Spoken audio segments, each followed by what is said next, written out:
Today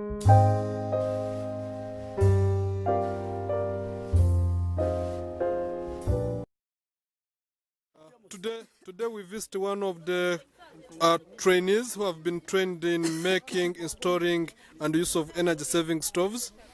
And I would wish to introduce Methode, the trainer, to read us in this part as we visit them, to show us the process, how they start and how they end during the stove making process. Thank you very much. Here we are on the practical side of our training. After the days of theoretical training, you have come here on the field to learn in practical how energy-saving stoves are made. First and foremost, I would like to show you the materials we use. The first material is here, the clay, which is used as the first raw material. Then we have what we call in our local language insibo, which is used to make anything made out of clay stronger. So as you can see here, people do the mixture. Here people do the mixture. Do the mixture of the insibo and the clay and to make it stronger. Then the clay and insibo mixed together looks like this. You can see here from the square. Looks like this.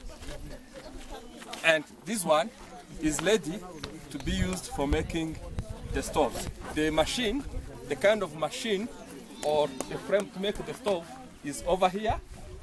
You can have a look. You can have a look here.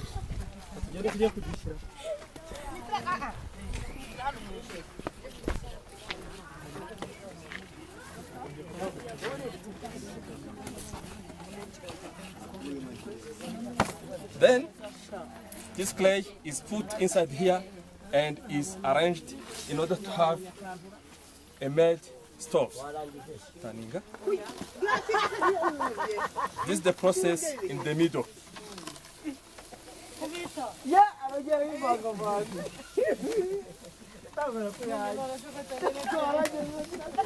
Okay.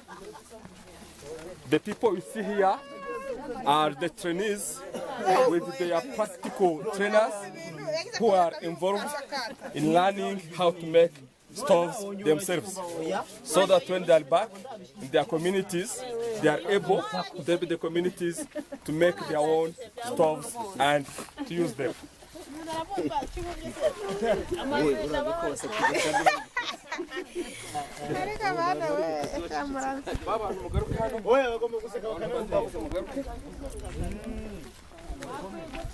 Then, as I have showed, we have the water here, we have the insibo, we have clay here, we have the frame which is used. As you see, the stove will have the form or the shape of this frame used. This is the one from the frame. This is in the process of finishing. Then here we have put these three installation where the saucepan will stay while the water is, the fire is under here. This one, which is dry and it is ready to be burnt. It is stronger, it is strong enough, you know? And finally, this one is the burnt one, which is ready to be used, which is really good one here. Then I would like to invite some of the trainees to give us a brief benefit they have got from the training. Let us start from this lady. As you know, in our families, the ladies play a key role in household work and including cooking. Let us ask from her name, where she does come from, and what has benefited from the training. Uratubwira izina ryawe naho waturutse hanyuma tubwire n'ikintu wungutse muri aya mahugurwa twahuye ureba uriya mugabo. Murakoze. Thank you very much. Mukandekezi Maria Madelina. Aba naraturutse mu karere ka Gisagara mu ntara y'Amajyepfo. I'm from Madorin. I'm from Gisagara district in the southern province of Rwanda. wize iki rero muri aya naje mahugurwa? kwiga kurengera ibidukikije, twiga amashyiga ya Canarumwe. We have been following this training on environment protection, especially on carbon emission reduction as a way for sustainable development, especially focusing on the use of this kind of stove called Canarumwe. Wungutse iki rero? Twasanze ari ibintu byiza cyane byagirira akamaro igihugu cyose. The technique we have been taught is very useful and can be beneficial from household level to the national level. Wize nk'iki rwose wavuga uti ntahanyiki nungutse ntari nsanzwe nzi? Ubumenyi nakuyemo ni uko twebwe ibintu twakoreshaga bijyanye no gucana inkwi nyinshi, twize ibintu biduha gucana udukwi duke, tujya no mu guteka, turanabikora, turanabireba, ariko twasanze ibi ari ibintu byiza cyane, bidatera imyotsi yakwanduza mu nzu, bidatwara inkwi nyinshi. I have learned that using these stoves will help me to save the quantity of firewood I used to spend on cooking. Then the smoke, the quantity of smoke is reduced too. The money I used to buy firewood is reduced because this kind of stove used less firewood compared to other kind of stoves we were used to use while cooking our meals. Reka twumve uyu muhungu nawe Pascal atubwira aho turuka mu nshamake nawe nimba hari ikintu yungutse muri aya mahugurwa. Tubwire. Pascal. My name is Pascal. Karere ka Rusizi. From Rusizi district.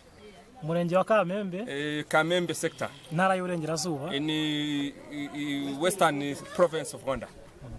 Tubwire rero nawe ikintu wungutse, ikintu ugiye gushira abanyakamembe.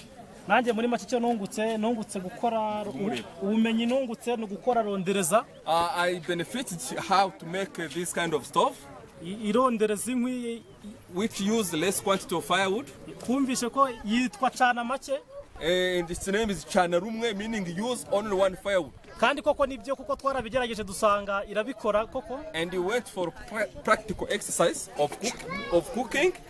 We used the practical exercise of cooking and we saw from our own eyes that this one used very reduced quantity of firewood. Nubumenyi rero twungutse kuko twasanze ari nziza cyane. So we have appreciated this stove kubera ubwiza twayibonyemo, for the quality of using little or limited amount of firewood.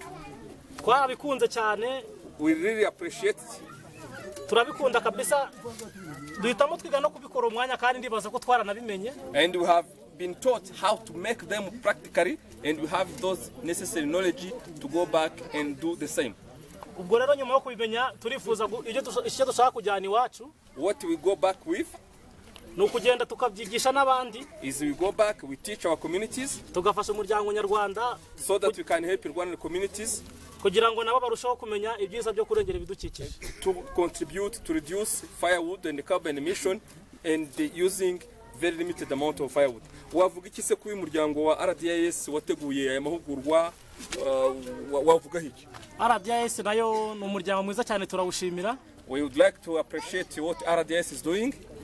Kuko irebera abanyarwanda muri rusange, for its contribution towards the development of the communities in Rwanda. Ikindi kintu tuyishimiraho no gufasha abanyarwanda, kwigisha abanyarwanda uburyo bwo kurengera ibidukikije, especially its contribution to the environmental protection and carbon emission reduction in this country. No kubafasha mu bindi bintu bitandukanye, ariko cyane cyane byo kubungabunga ibidukikije no kubigisha uburyo, kubafasha kumenya uburyo barondereza ibicanwa harengerwa ibidukikije. So we thank you very much for organizing this seminar. And we wish next time you can come in our communities and help us to implement what we have learned and to see how we will be implementing what we have learned here. Thank you very much.